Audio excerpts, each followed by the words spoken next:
All runners want to know what effect diet has on performance. Great athletes of the past won races and broke records without the carefully controlled diets of today's top runners. 80 yards to go and Bannister passes Landy. Just look at him go. This was what he called his finishing kick. What a kick!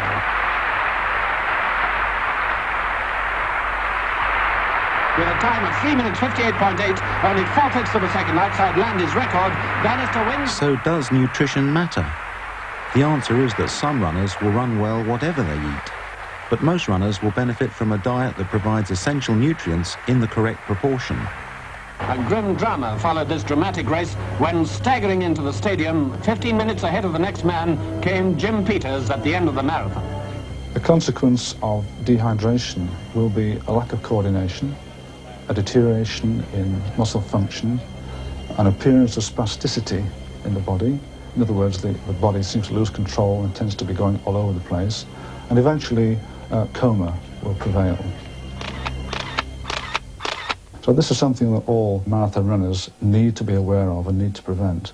And the only way they can prevent it is to take on board adequate quantities of water long before they feel thirsty.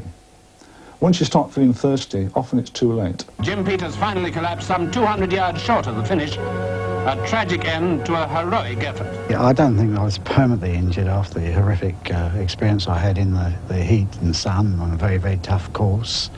I don't regret it at all, and I've had wonderful experiences since then. I'm still very much in athletics. This is my 53rd season. Basil Heatley, marathon record holder, and Anne Packer, star of the 1964 Tokyo Olympics. Was diet a factor in their success? I can't even remember thinking about it. You know, we just wanted to keep our energy up by eating quite large quantities. I suppose at the age of 17, 18, I probably was eating what today's girls would consider to be mountains, you know, and I never thought twice about it. Anne Packer streaks ahead on the last lap, steadily passing all the rest. It doesn't seem possible she'd never intended to enter the 800, that she'd done no special training over the distance. And it's not only a gold, it's a new world record, 2 minutes 1.1.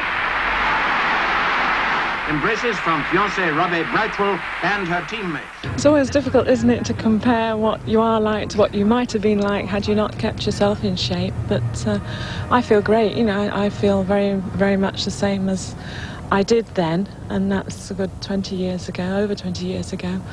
I'm sure I don't perform up to the same standard. I know I don't, but I'm about the same weight, and I still keep fit in various ways, yeah. Then barely 200 yards from the line, Heatley goes ahead with a tremendous burst to snatch the silver from Japan. I was brought up very much on a diet of the milk, eggs, fat bacon, bread, meat type of thing. Obviously much less sophisticated than today's diets, but what 20, 25 years ago we would have called a good wholesome diet. And a good wholesome diet depends on buying the right combination of foods. In a supermarket, you can fill your basket with a variety of good food, or you can buy pounds worth of artificial products with little nutritional value. Steve Wootton, lecturer in nutrition at Southampton University, believes that buying food must be carefully planned. Well, the first thing to have clear in your mind is what you want to buy. It's no good coming in and just buying on spec. You should have some very clear ideas of what you want to purchase and where it is in the store. The sorts of things you should be heading for are the basic produce. The sorts of things are the breads, the vegetables, the fruits, the meats, the fish and the cereals. Take this bread, for instance. Here we've got a nice loaf of whole grain bread. It's a granary loaf, or a harvester loaf as it's called. If we break it open, you can see we have a rough texture, we have a lot of grain in the bread, and it provides with a lot of carbohydrate. The carbohydrate's important for the athlete because what they're trying to do is to refuel those carbohydrate stores at the body, the glycogen. But is this really that much better than the white bread so many of us eat? They are both containing lots of carbohydrate. The important thing is that the white bread has a more refined flour, therefore it has relatively less of the vitamins and the minerals and the fibre that you find in a whole grain bread. But that doesn't mean that white bread's bad for you. I think that really the athlete should take more care than anybody else, because the athlete is pushing his body to the limit, and that body has got to be fit to be pushed to those limits, because after all, training is a stress on the body. And the extra stresses and strains that an athlete puts on his body, and also the injuries that occur, need to be repaired and replaced by the nutrition from the food that he eats. So it's very important for an athlete of anybody to eat a good diet. Very, very important. Here we've got a selection of pork.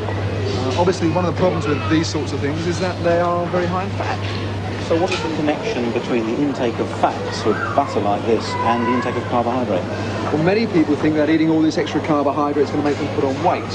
But the key message here is that you have to make space for this extra carbohydrate in your diet. The easiest way of doing that is reducing the fat in your diet. The sorts of foods we have here are naturally high in fat. Margarines and butters contain relatively the same amounts of fat, slightly different types, but the same amount of fats, therefore the same amount of calories. We have some products here where the amount of fat in the spread has been reduced, and many of these contain half the amounts of calories that you would normally find in the butters and the margarines. So are you saying that they are better for you from a health point of view? Not so much better for you from the health point of view, but certainly better in terms of making space in the diet for all these extra carbohydrates. Now, if you're a runner, you're looking for a good source of energy. So which are the sort of foods that we should be heading for energy? The sorts of foods we're after here are the carbohydrates. And the particular foods there are the breads and the cereal products, the vegetables, in particular the root vegetables, the potatoes, these sorts of things. The young runner is still growing, and therefore his need for protein is a little bit higher. But if he's young and very active, he still needs this dominance of carbohydrate. As he gets old, we can afford to reduce the protein content and accentuate the carbohydrate content. I assume as he gets older, he's doing far more physical work and therefore needs far more fuel in the form of carbohydrate.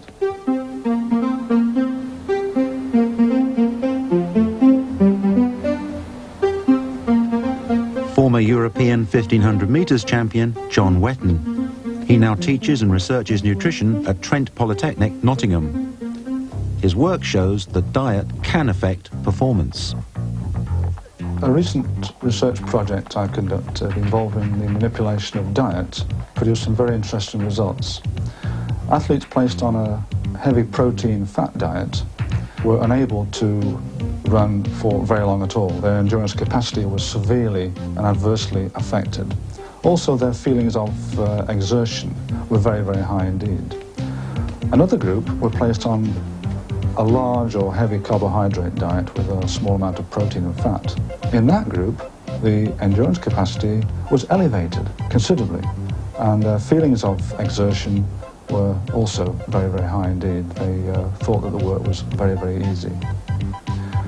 So carbohydrate is a very, very important fuel, a very, very important source of food for the competitive athlete. Athletes will metabolize both fat and carbohydrate, the glycogen, for their energy. But it's easier for them to use the carbohydrate source, the energy source, because it's a quicker source of energy. And therefore we encourage them to eat plenty of carbohydrates so that they build up these glycogen stores substantially and can use the energy from this, and it'll last them longer, especially in an endurance type event such as a marathon. The ideal diet for a runner is the same as the ideal diet for a person. Essentially, there's no difference. If you're talking about the ideal diet, if you are a super athlete and you want to shave 1/10 of a second off your 10K time, that may be a different story. But we're talking here about citizen runners. So the message is runners are people. Here it comes now. Well then, Chris, we have a nice choice for you here. We have a vegetable pizza. But while people have little motivation to change their diet, many runners find it impossible to run well on a poor diet, so they change, improving both their running and their health. That's right, it's a good choice, that dish. That's a chicken and pepper dish. How do you fancy that? Lovely. Let's carry on serving yourselves. Good food is simple food, lightly cooked, attractive and nutritious. And food that's good for runners is good for everyone. A lot of the runners that we deal with do have problems with their weight, funnily enough. Although they run a lot of mileage during the week, and they're always asking me, how can I lose weight quickly? And the answer is that you can't lose weight quickly. It should be done slowly, and especially if the athletes are still training, they need to still eat plenty of carbohydrate, but cut down the fat that they're eating in the diet. if you try to cut down your carbohydrate while you're training, your glycogen stores become very low and you feel very nauseous and irritable and dizzy, and it becomes impossible for the athlete to train. Running is widely thought of as a way of losing weight, and so it is. But you won't become thinner or keep your weight under control simply by being a runner. To help control weight, running has to be regular and it has to be combined with a moderate diet. Now, I know you've heard all this before, but many runners still think that diet doesn't matter. You'll probably meet a runner who says he's eating all the junk foods going and remains as thin as a rake, but it could just be that his metabolism is coping better than yours would. Mike Howard of Ipswich admits to having been 15 stone after years of no exercise and an eat, drink and be merry diet. But a running program and a moderated diet produced a lean, streamlined athlete. In fact, I wasn't really sport orientated, and a friend of mine then decided to take up running. Enticed me to go out one evening. I felt so bad, sort of pretty ill after the run. Decided then, having been very self-conscious about my weight, thought I'd then combine the two, and I went on a very strict diet, also started running, felt a lot better for it, and really went from there. Decided then to change my eating habits completely. At the time I was eating too many fried things. I felt nothing at the time, sort of eating, sort of 3/4 pounds of sausages, chips, all the things that were generally bad for you. So I thought, well, if I'm going to do it, I might as well do it properly. Mike Howard's an active man, restoring old houses and building his own. It's a long-term project, like the dedicated effort he put in to become fit. I'm 38 now. I've been running now since I was 34. As I said, I weighed at that time about 15¾ stone. By the end of the year, I was down to about 10½ stone, which I thought was a bit too much for me to lose. I think my natural weight was probably around about 11 stone mark. So, well, since then, I've tried to aim a very sensible diet, along with a sensible program of running. And I think I finally managed to achieve that. But it's taken me 4 years to really do it. And what scientists know now with reasonable certainty is that the type of exercise one's talking about is exercise that you can keep up steady state, but you need to keep it up for about half an hour or even more. And that's the kind of exercise that increases what's called your metabolic rate at all times, so that you're working at higher revs, not only when you're running, but also when you're sleeping, or also when you're eating, literally at all times. And over a while, that will have the effect of losing adipose tissue, losing body fat, and in effect replacing it with lean tissue. Incidentally, that doesn't mean that you'll necessarily lose weight. One reason for that being that muscle is heavier than fat. I think members of my family I try to encourage to accept my views. The children, I think, need educating. It's something which I don't really force them on. I feel that my lifestyle and my eating habits are maybe geared to an adult, it's more than a child. I certainly encourage them, though, to run, but again, in moderation. I think the thing with running and the diet, I've certainly learned that is both in moderation, I think.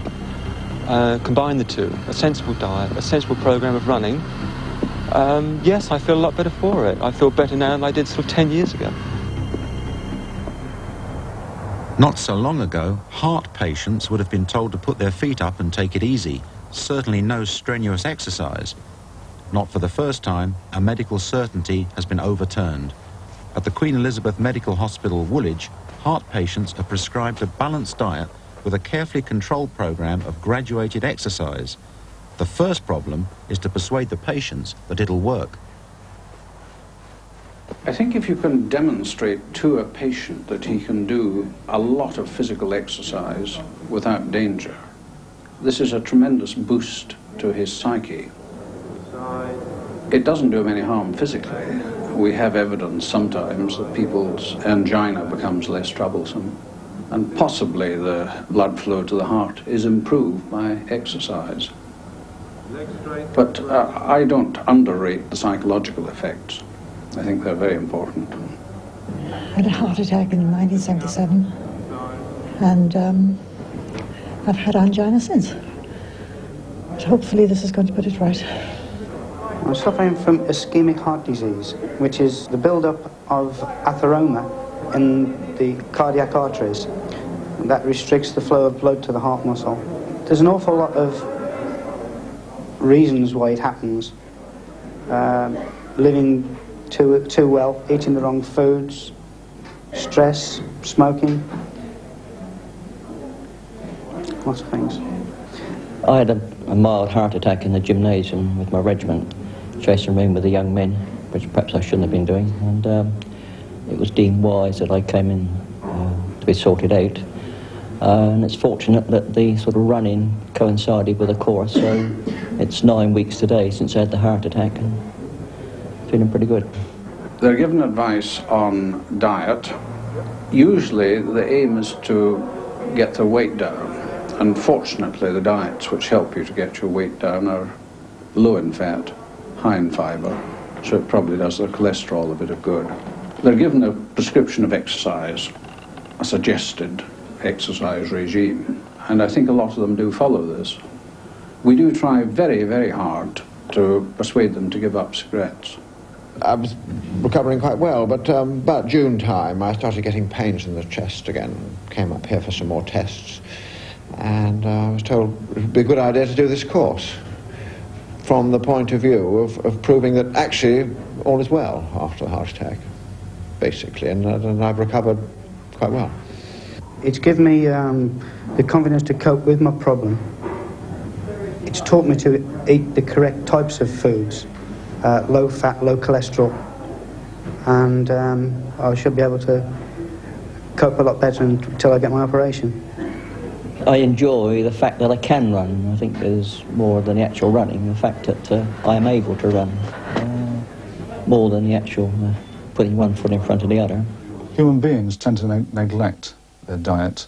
They assume everything's going to be all right at the end of the day, and in many cases it's not all right. And this manifests itself in the sportsman when he's at a very high energy level and working very hard. Things start to go wrong because his diet is inadequate. For some runners, running isn't enough. Even the demands of a marathon are not enough. And for them, a peculiar torture called the triathlon has been developed. It involves running, swimming and cycling. Now, a short triathlon may only take 2 or 3 hours, but something like the Ironman triathlon involves a 7-mile swim, a 100-mile bike ride, and then a complete marathon afterwards. And in Sarah Springman of Cambridge, Britain has one of the world's best women triathletes. Sarah Springman is action woman in person. She's a qualified civil engineer working for a higher degree at Cambridge. A former captain in the Territorial Army, Sarah wants nothing less than to become the best woman triathlete in the world. But what sparked her interest in this demanding sport? I first began to get interested in triathlon when I was reading a running magazine, and I saw this article on this very strange new sport. And I thought, well, I don't think I can swim and then bike and then run, but let's have a go. And that was how I attempted my first triathlon. Big challenge. Didn't think I could do it, and I had a go.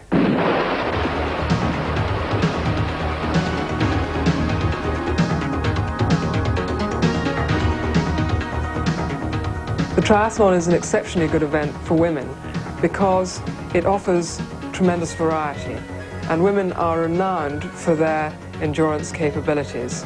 I think the reason that women do so well in triathlon is that they start off much more slowly than the men. Men tend to zoom off from the start gun at high speed and suddenly find that they've run out of energy and they have to slow down, whereas women are much more even-paced throughout, and that gives really a far better result in the end, and is why I've beaten a lot of people who are actually far fitter and probably far better triathletes than me. Swimming in icy water is an everyday event. Sarah accepts it's a necessary part of her training, but even she doesn't find it easy.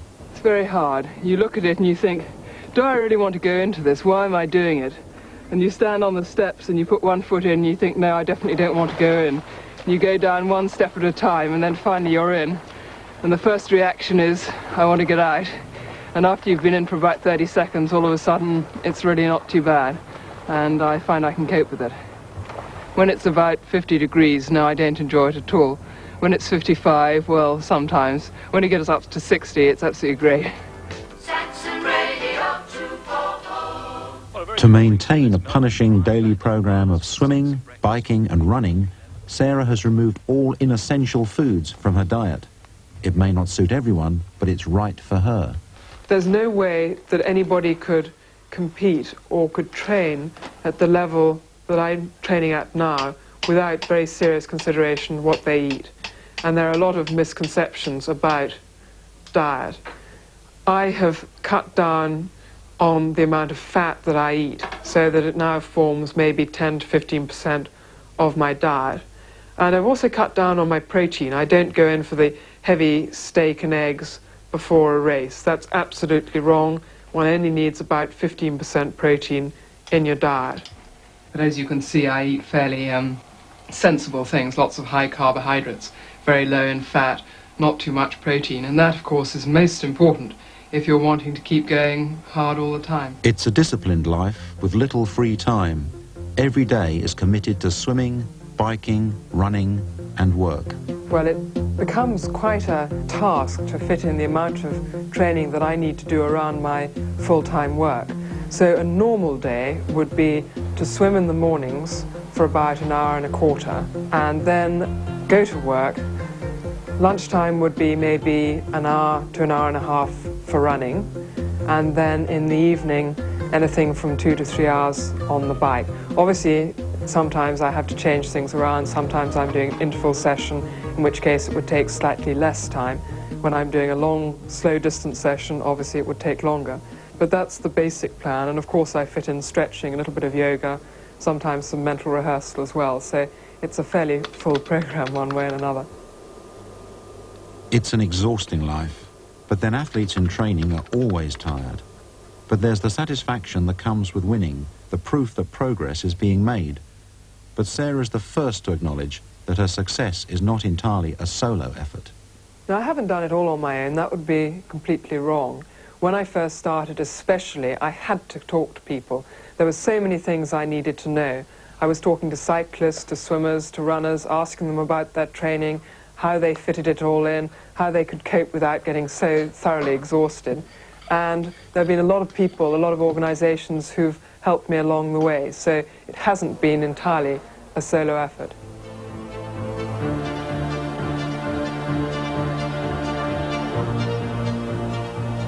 After only 5 years in the sport, Sarah Springman has become national and European champion. She now ranks third in the world in women's triathlon. She's come to believe that success at the triathlon demands a rare combination of physical and mental qualities.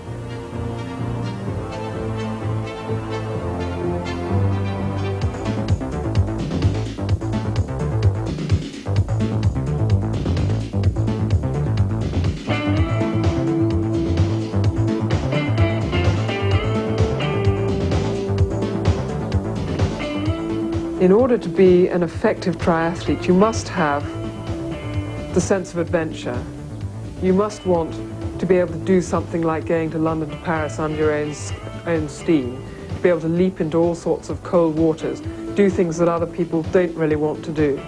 You've got to have that. You've got to have a little bit of talent as well. You must have intelligence, because otherwise you'll never analyze where you're going wrong and how you're going to get better. But above all, I think you've got to have tremendous grit and determination. And if you have that, then it makes it just so much easier.